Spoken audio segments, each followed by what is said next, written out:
5వ అధ్యాయం కంటిన్యూషన్ అండి. యతేంద్రియమనో బుద్ధి మునిర్మోక్షపరాయణః విగతేచ్ఛాభయక్రోధః యస్సదా ముక్త ఏవ సః. ఇంద్రియ సుఖములను దూరముననే వదిలి భ్రూ మధ్యమందు దృష్టిని నిలిపి ప్రాణాపాన వాయువుల రెండింటిని నాసారంధ్రముల గుండా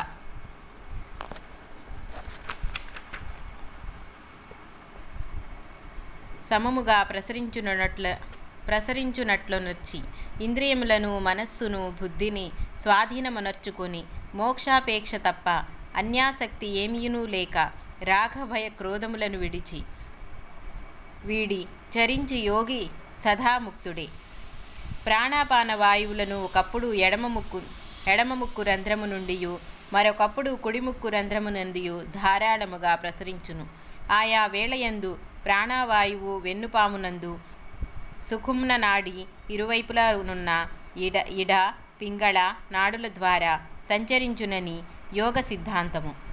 2 నాసాపుటముల నుండి ఉచ్ఛ్వాస నిశ్వాసములెప్పుడు సమముగా ప్రవహించును అప్పుడు సుగ్నమ నాడిని తెరుచుకొని అందు ప్రాణవాయువు సంచలనము జరుగుతున్నదని గ్రహింపవలెను.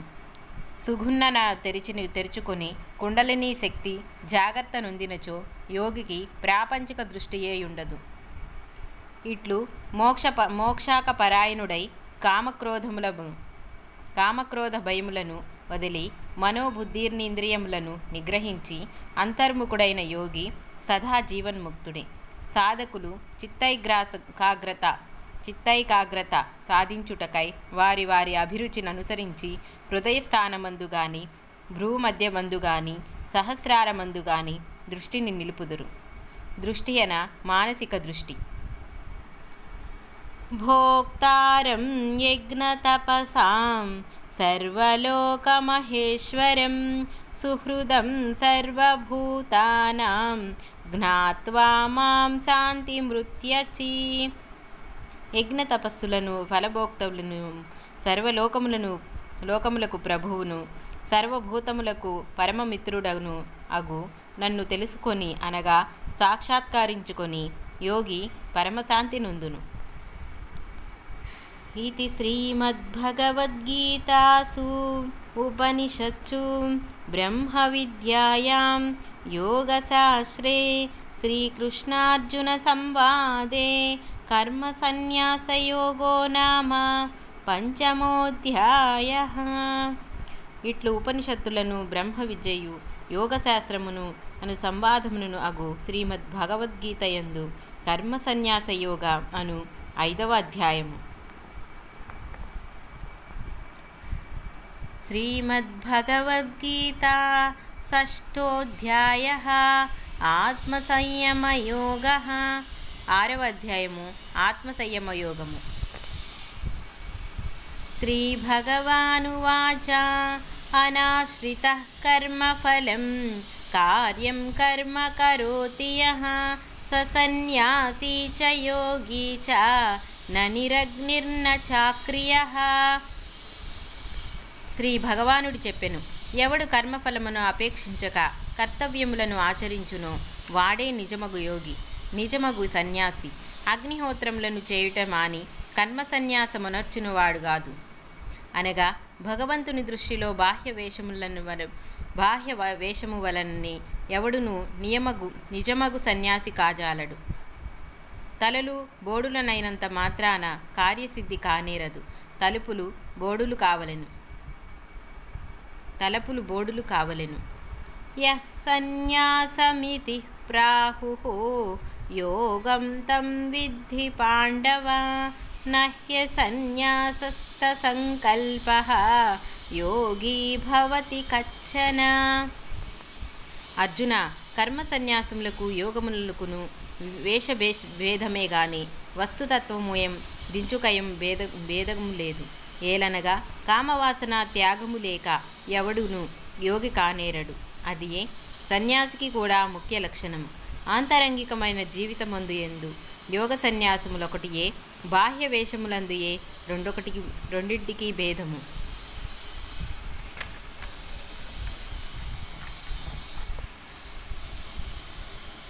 ఆరురుక్షోన్మునేర్యోగం కర్మకారణముచ్యతే యోగారూఢస్య తస్తైవ శమః కారణముచ్యతే. యోగమందు ఉత్తీర్ణుడు కాగోరు సాధకునకు నిష్కామ కర్మాచరణ ఆవశ్యకము. అదియే అతని క్రమాభివృద్ధికి నిచ్చెన వంటిది. సాధన పూర్తి అయి యోగసిద్ధి వడసిన ఆ రూఢునకు మనస్సు యొక్క ఉపశాంతియే ముఖ్య లక్షణము. శమదకమ కర్మల నుండి విరమించుటయని కొందరి మతము. కానీ సందర్భమును బట్టి కామవాసన రాహిత్యము వలన మనస్సు యొక్క ఉపశాంతి అనుట సమంజసము. యదా హినేంద్రియార్థేషు న కర్మస్వనుషజ్జతే సర్వసంకల్ప సన్యాసీ యోగారూఢస్తదోచ్యతే. సాధకుడు ఎప్పుడు ఇంద్రియ సుఖములందలి ఆసక్తిని, కర్మలయందు అభిమానమును అనగా భోక్తృత్వాభిమానములను వదిలి సమస్త వాసనలను నిర్మూలించుటను అప్పుడు యోగారూఢుడగును. ఉద్ధరేదాత్మనాత్మానం నాత్మానమవసాదయేత్ ఆత్మైవ హ్యాత్మనో బంధుః ఆత్మైవ రిపురాత్మనః. ప్రతి వ్యక్తియు తనను తానే ఉద్ధరించుకొనవలెను. కానీ అధోగతి పాలు కాకూడదు. ఎవడికి వాడే బంధువు, తనకు తానే శత్రువు. ఆత్మశబ్దములకు వివిధార్థములు కలవు. జీవుడనియు మనస్సుననియు రెండు ముఖ్యముగా గ్రహించనగును. జీవుడు తన్ను తాను ఉద్ధరించుకొనవలెను. పరులు మార్గములను చూపెదరో గాని ప్రయాణ కష్టము తానే అనుభవించి గమ్యస్థానము చేరవలెను. ప్రతి జీవికి తన మనస్సే బంధమోక్షములకు కారణము. విషయోన్ముఖమైన మనస్సు బంధహేతువు, కావుననే శత్రువు. ఈశ్వరాయత్తమైన మనస్సు మోక్షప్రదము, కావున బంధురాత్మాన్మనస్తన్యాం ఏనాత్మైవాత్మనా జితః అనాత్మనస్తు శత్రుత్వే వర్తేతాత్మైవ శత్రువత్. ఎవడు తన మనస్సు చేతనే జయించునో అతడు తనకు తానే బంధువు.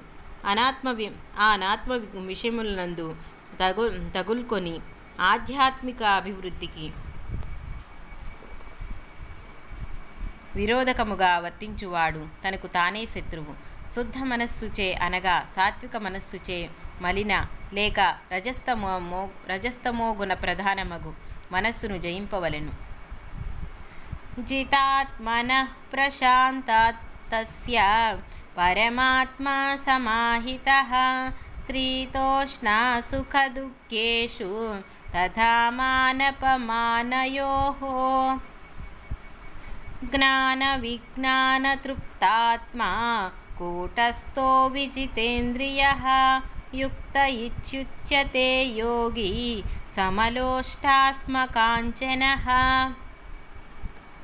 మనస్సును నిగ్రహించి శాంతుడై పరమాత్మయందు స్థిరనిష్ఠుడగు యోగి స్థితోష్ణములు సుఖదుఖములు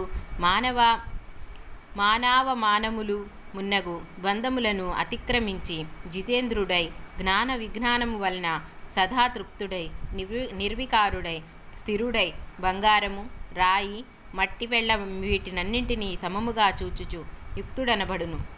యోగాగ్రేసుడని భావము.